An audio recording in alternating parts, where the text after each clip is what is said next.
Dad always instilled a strong work ethic in us, and we, I think my sisters and I kind of took that and applied it to sports. And I think that, growing up with my dad being a coach always has kind of been, there's been positives and negatives, but most of all, I think that I truly value his advice. She always was very good about putting team first, and that was instilled. I don't know if that came from me, but it was constantly mentioned. It's not about you, and it's not about your numbers. It's about how you make your team better, and we really emphasize that as a family as much as a student athlete. And so she seemed to adopt that and run with that really well. And I think a lot of that has to do with the Christian upbringing too. I'd always loved K-State, and I'd always grown up a Wildcat, and so when I first started talking to them was kind of the end of my senior year, or the end of my senior volleyball season. And they kind of had talked to me about walking on and just kind of being a role player. I wasn't very skilled in volleyball, but they knew that I was kind of athletic, and so they were willing to give me a chance. And they had a girl actually decommit and go to a different school, and so a scholarship was available for me.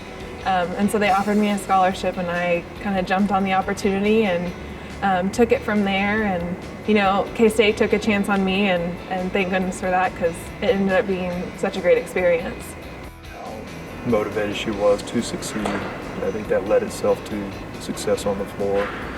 Probably the most proud moment of her career was earning all Big 12 honors her senior year and honorable mention, but still being selected to that, I think spoke highly of her 4 years of getting better and improvement. I didn't know what I wanted to do at all when I got done with volleyball, and I had one more semester of school at K-State, and I was kind of clueless as to where I wanted to go next and what kind of job I wanted to have and that sort of thing. And Coach Lord had always kind of put a little bug in my ear since about the time my family moved here. My biggest, I thought for her, the biggest advantage of coming here, and the way I looked at it, was for her to get her master's degree. That was the biggest thing.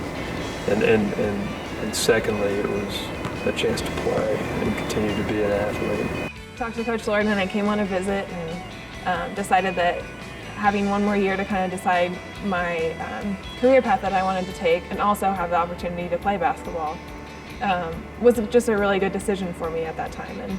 And I'm very happy that I did make the decision, because I'm having a blast here, and I really love Pitt State.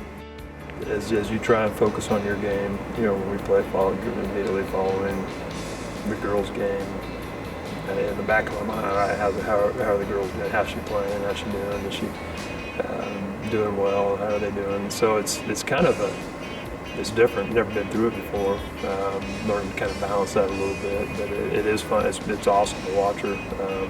Awesome to be a part of the good things and the bad things that come from it. And that's all part of it, and help her work through them, and help her grow and mature as a young lady.